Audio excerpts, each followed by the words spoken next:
My question is, well, the minute I let go of all my expectations in life, all the goals, all the achievements, everything started to flow with a lot greater results. You see, there's a little bit of a flawed premise there, and we're going to explain to you why what you did began to work for you. But you heard us say that through sifting through life that you project these rockets of desires about what you want. So your goals are emanating from you, and you cannot ever let go of them because you've launched them and your inner being has hold of them, and they are real and they are valid and they are attractive in nature. But when you said, I let go of my expectations and goals, what you actually did was you let go of the resistance around them. You didn't give up your goal. You gave up your resistance to them. And sometimes it takes, and that's what we've been talking about all day here today, it takes not thinking about it to let go of it at first. In a while, you'll be able to sift and sort, and you'll be able to think about what you want in a way that is just delicious to you, and you won't bring negative expectations into the equation. But in the beginning, just by not thinking about it, by letting go of it altogether, which of course you really didn't, but you let go of the resistance to it, then things began to flow. Does that make sense That's to you? exactly right. That's exactly right. It's just like beyond my wild imagination. I'm here because I'm thinking, how is it that in my studio, in the arts, in whatever I achieve, in whatever I get involved in, great things happen. But what about my relationship? I feel so stuck for so many years, and I have tried. Before you get the vibration going too strong in the direction of something that you don't want, let's talk about this, because it's not uncommon for something to be working in one area and not another. It just has to do with your beliefs about it. But this is the reason that in the area of what you call the arts, it was easier for you to click in without even really knowing what you were doing, feel your way into alignment. And it's because when you think of something that's creative, you usually think of something that is inspired. And you showed yourself early on in your process that when you tried too hard, you messed it up. And that when you let go, that it flowed through you. And so it was just an avenue that was easier for you to notice when you were doing that thing that doesn't work and when you were doing that thing that does work. That's all. People who are writing music or lyrics or even authors often, or athletes, when they get into the zone, they can feel when it clicks in. They don't necessarily know what they did to get there, but they recognize when they are there. And so over time, you know that just by getting into your studio, getting into the mindset of allowing it to flow through you, it's just easier for you to think of creativity flowing through you. But what you haven't realized is that everything is creativity, that it's all about energies. And it doesn't matter whether it's something that's being inspired through your paintbrush onto the canvas, or whether it's something that's being inspired through your thought, to your tongue, that it's all creativity. You got to stop doing that thing that's holding you in that. You offered some very powerful words. Expectation is a very powerful word. Expectation combines desire and belief. That's really what an expectation is. And a lot of people have more positive desire in their expectation than they do negative belief. In other words, their expectation is that they can succeed. And so that's why they do. Or their expectation is that they can't, and so that's why they don't. Where I am right now is I don't even know what I want, because if I go this direction, I feel doubt, and if I go this other direction, I feel doubt. You're not ready to make a decision about any of that, but consider this, because this is the biggest piece of the answer to your question. When you think of you and your creativity, it's just you and your impulse and your inspiration. But when you're talking about a relationship, now there's somebody else, and they could mess it up. That's kind of the way you look at it. And not only could they mess it up, but because you think they could mess it up, then you mess it up. Doesn't it feel more free to take your paintbrush and paint on a canvas than it is to coordinate with somebody else about where you're going to have dinner tonight? Or. I mean, just coordinating dinner, but just life with many things. So many layers. So many negative layers that have happened. But they don't have to stay active. They don't have to be active now. One day, a woman sat here and she was really worried about her mother, worried about the trouble that she had been having with her mother for years. And she was just all full of this trouble and all wadded up. And she went on for quite a while. We could hardly slow her down. And then we began looking for her mother. We were sure that she must be here somewhere because she couldn't get her mind off of her and she couldn't stop thinking and talking about her.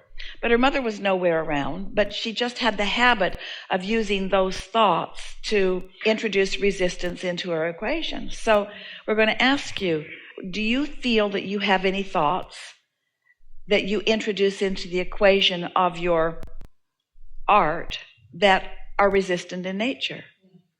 It might be worth thinking about why, but mostly it's because there's no one else involved.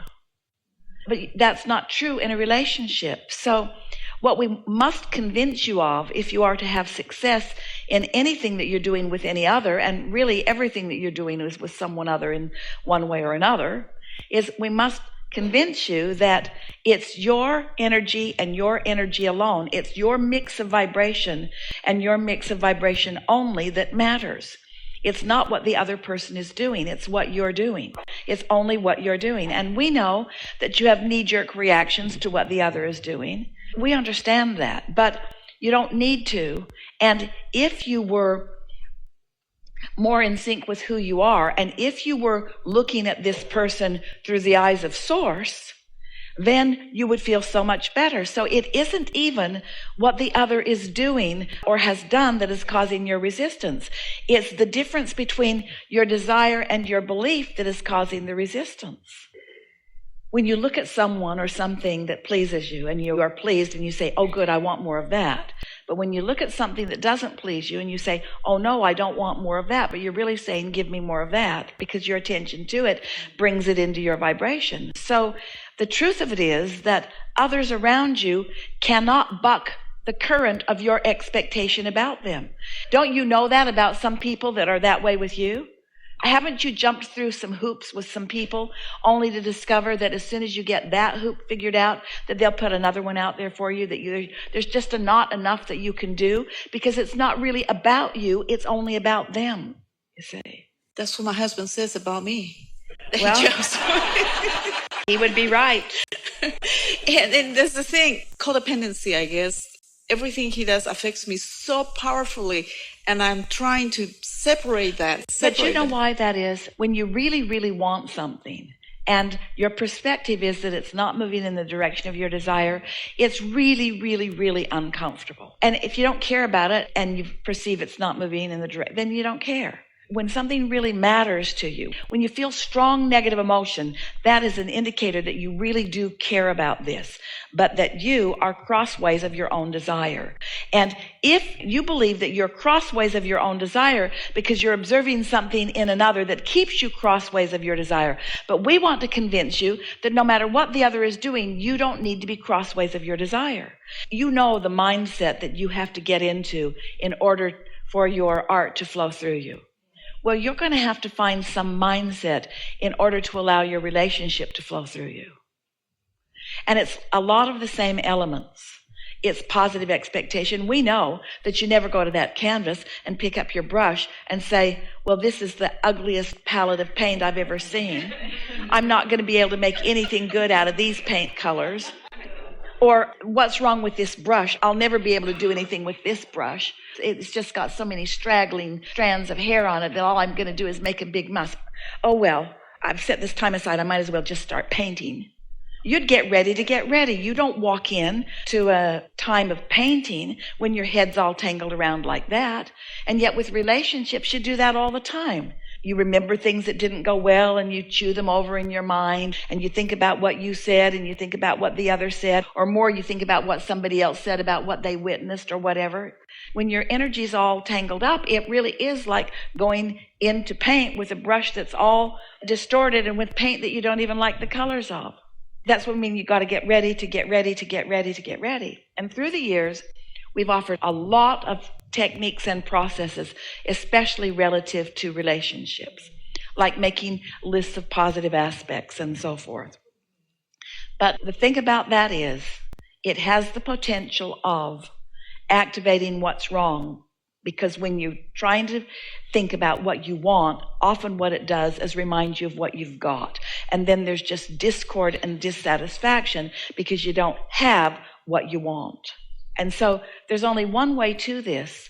There's only one way to anything that you want, and it is that you must clean up your energy first. And sometimes people will say, well, Abraham, this has happened and this has happened and this has happened. And do you think I should just separate myself from this person or from this job or from this situation? And sometimes we say yes, if the momentum is such and depending on what's going on in the vibrational mix. But we always say, if you're going to leave this person because these things are bothering you, then you better get out of town too. Because there's things that bother you in this town, and you better get out of this state and out of this nation and off this planet, and now we don't know where to send you, because the truth of it is you take yourself everywhere you go. And so as you talk about all of these layers and layers and layers and layers, they're just experiences that you have had that are still active to some degree, that keep being present in your day-to-day experience, that don't need to be active but are because you let them be active. And we know it feels to a lot of you, no, I'm not the one keeping it active. The other one is the one that's keeping it active. And we say, it always takes two. If you have meditated and cleaned up your vibration and meditated and cleaned up your vibration and meditated and cleaned up your vibration, so there's nothing active about that with you, and the other one joins you in a moment in time of manifestation, and the other one's all over something and really got a strong activation about it, you will at least will not throw gasoline on the fire. But if the other one has something active and you do too, it's like a bomb going off. A big bomb goes off every time your energy meets their energy. It's an exponential adding together of the momentum. So if you decide that you're going to start entering those manifested moments, all tuned in, tapped in, turned on, not aggravated and agitated because you've taken enough time, maybe 3 or 4 weeks, to take the edge off of yourself, so you're not taking your fight to the party, then even if the other comes ready to fight, if you're not there to defend yourself, in other words, if somebody's offensive towards you and you're not defensive about it, then there's no explosion. Then you haven't poured gasoline on the fire. Then there's a diffusion of it, you see. They will just not keep doing their part if you don't keep doing your part. What you don't know is you're feeding the fire and they're feeding the fire. But when one of you stops, the fire will go out. That's true. What I've decided, and I made a decision, is I'm going to take a trip around the world for a year to just change the vibration. Traveling is what I feel the happiest, the most connected We do with the not world. disagree that that's a good idea, except for this.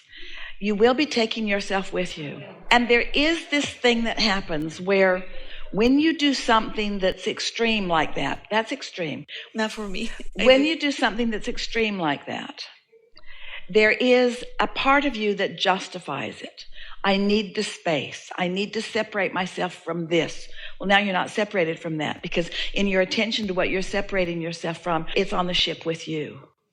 Okay, what it is I've been spending so much time in this relationship that I decided that I have forgone some of my dreams and desires, and some of it is traveling. We're not trying to talk you out of it. We really want you to hear this. Everything that anyone wants, no matter who it is, and no matter what it is that they want, whether it's a material object or a pile of money or an improved relationship or an improved business, no matter what anybody wants, the reason they want it is because they believe they will feel better. They believe that there will be more satisfaction in it. We're just saying to you, if you don't show yourself that you can find satisfaction right where you are, you'll be on another ship the rest of your life. Another and another and another and another and another. But if you can stay right where you are, and with the power of your own ability to focus, and you've got it, we know, because of the creativity that flows through you. If you can show yourself satisfaction, and you can stay there long enough that it grows, and stay there long enough that it grows, and stay there long enough that it grows, you will show yourself that you can be anywhere and still be in alignment and be in your